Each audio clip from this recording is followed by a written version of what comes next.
প্রিয় দর্শক, আসসালামু আলাইকুম ওয়া রাহমাতুল্লাহ। বিপ্লবোত্তর সামনের দিনগুলো বেশ ক্রিটিক্যাল বলে মন্তব্য করেছেন মালয়েশিয়ায় অবস্থানরত দেশের জনপ্রিয় ইসলামিক বক্তা মাওলানা মিজানুর রহমান আজারী। সোমবার 12 আগস্ট রাতে নিজের ভেরিফাইড ফেসবুক পেজে এক পোস্টে এই মন্তব্য করেন তিনি। পোস্টে আজারী লিখেছেন, বিপ্লবোত্তর সামনের দিনগুলো বেশ ক্রিটিক্যাল। প্রতি বিপ্লব ঠেকাতে সদা জাগ্রত, সদা সজাগ থাকা চাই। বিপ্লবী ছাত্র জনতাকে রাজপথ দখলে রাখতে হবে আরও কিছুদিন। তরুণের এই গণজোয়ার অব্যাহত থাকুক। করুণাময় এই বিজয়কে টেকসই করুন। Miles to go. এর আগে রোববার 11 আগস্ট নিজের ফেসবুক পেজে অনেকগুলো কার্ড শেয়ার করে নিজের স্বপ্নের বাংলাদেশের বিবরণ দিয়েছেন আজহারী।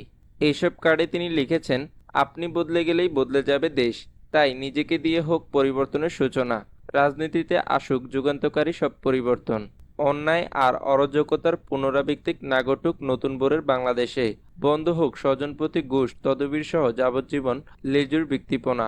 চাকরি সহ সবখানে ঘটুক মেধার সম্মিলন। মেধাই হোক নিয়োগের মাপকাঠি। ছাত্র রাজনীতির ব্যানারে শিক্ষাঙ্গন থেকে বিলুপ্ত সাধন হোক সব অনিয়ম ও র্যাগিং কালচারের।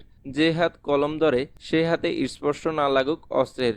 বিশ্ববিদ্যালয়গুলোতে শুধু সাংস্কৃতিক চর্চা নয়, গবেষণামূলক নবজাগরণ সৃষ্টি হোক। জনগণের জন্য তৈরি হোক জনতার মঞ্চ নামে ফোরাম, যেখানে জনগণ সরাসরি প্রশ্ন করবে তাদের জনপ্রতিনিধিকে।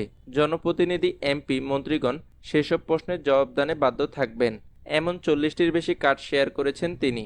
আর প্রথম কমেন্টসে আজারী লিখেছেন, রাষ্ট্রের পরিবর্তন শুধু সরকারের উপর নির্ভর করে না, বরং ব্যক্তিগত উদ্যোগের উপরও অনেকাংশ নির্ভর করে। যখন একজন ব্যক্তি নিজেকে বদলাবে, তখন তার পরিবার, সমাজ এবং রাষ্ট্রের উপরও ইতিবাচক প্রভাব পড়বে। নিজেকে বদলানো মানে নিজের চিন্তাভাবনা, আচরণ, দৃষ্টিভঙ্গি ইত্যাদি পরিবর্তন করা। ব্যক্তিগত পরিবর্তন থেকেই সামাজিক পরিবর্তন এবং রাষ্ট্রের পরিবর্তন সম্ভব। আপনি বদলে গেলেই বদলে যাবে দেশ, তাই নিজেকে দিয়ে হোক পরিবর্তনের সূচনা। মিজানুর রহমান ঢাকার ডেমরায় অবস্থিত দারুন নাজাত সিদ্দিকিয়া কামিল মাদ্রাসা থেকে 2004 সালে দাখিল পরীক্ষায় জিপিএ 5 পেয়ে উত্তীর্ণ হন।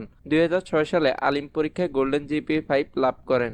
2007 সালে ইসলামিক ফাউন্ডেশনে আয়োজিত মিশর সরকারের শিক্ষাভিত্তিক পরীক্ষায় প্রথম স্থান অধিকার করে মিশরের আল হাজার বিশ্ববিদ্যালয়ে আন্ডার গ্র্যাজুয়েট করার জন্য মিশরে যান।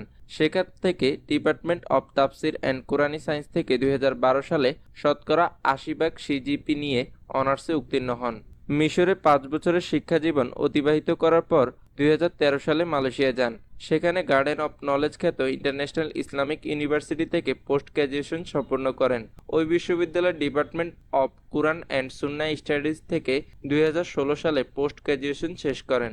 প্রসঙ্গত, ছাত্র জনতার গণ আন্দোলনের মুখে প্রধানমন্ত্রীর পদ থেকে পদত্যাগ করে গত 5 আগস্ট দেশ ছাড়েন শেখ হাসিনা। ওই দিন একটি সামরিক কার্গো বিমানে ভারতের উদ্দেশ্যে উড়াল দেন তিনি। ছোট বোন শেখ রেহানা সহ ওই ফ্লাইটটিতে 5 আগস্ট সন্ধ্যায় ভারতের গাজিয়াবাদের হিন্দন এয়ারবেসে অবতরণ করেন। শেখ হাসিনা বর্তমানে ভারতে অবস্থান করছেন বলে জানা গেছে।